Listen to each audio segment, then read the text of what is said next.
백성이 나를 욕하는 건 정당한 일이고 정당하지 않더라도 그런 상황을 야기한 건 임금 탓이다. 세종대왕 어록에 나오는 말입니다. 오늘은 세종대왕 탄신일 622돌입니다. 여주 세종대왕 영릉에서는 숙모제전이 봉행됐습니다.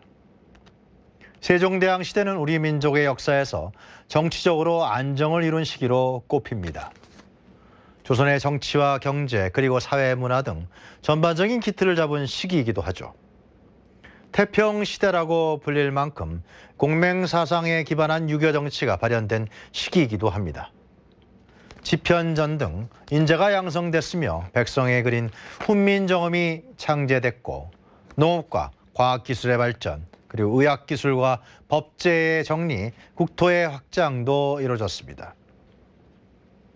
세종대왕의 은덕을 본격적으로 기린 시기는 김영삼 문민정부 때부터였습니다. 물론 박정희 정권 시절이었던 1975년 12월 세종대왕 능력 정화 사업이 추진됐고 1978년 광화문에 세종문화회관이 건립됐지만 세종대왕이 국가기념회에서 중심적인 위치를 차지하게 된 시기는 문민정부 시대였습니다. 그 이유는 김영삼 정부가 표방한 문민성, 즉 이전 군서정부와의 단절성 등이 세종의 업적과 매우 유사했기 때문입니다. 문민정부의 개혁작업 과정에서 세종은 문치의 상징이자 개혁정치의 표상으로 내세워진 것입니다.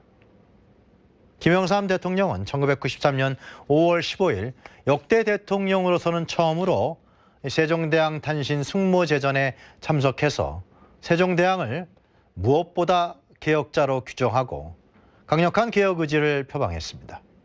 또 1997년 세종대왕 탄신 600돌 행사가 산부 요인이 참석한 가운데 경복궁 근정전에서 열렸고 세종대왕의 업적과 유산에 대한 적극적인 연구 및 홍보 등이 이루어지게 됩니다.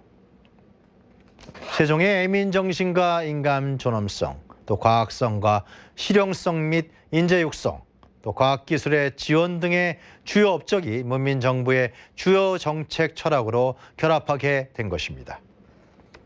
이후에 국민의 정부와 참여정부를 통해서 세종대왕은 민주주의와 인권의 상징으로 현시하게 됩니다.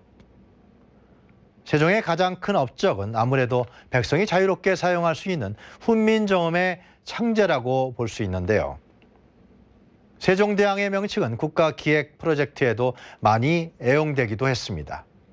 한국 최초의 이지스급 구축함인 세종대왕함, 또 새롭게 건설된 행정도시인 세종특별시가 그 사례이기도 합니다.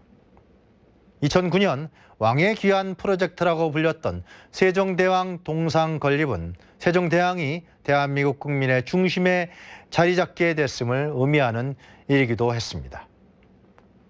아무쪼록 세종대왕 탄신일 622돌을 맞아서 국민이 편하고 또 행복해지는 태평시대가 활짝 열리기를 바랍니다.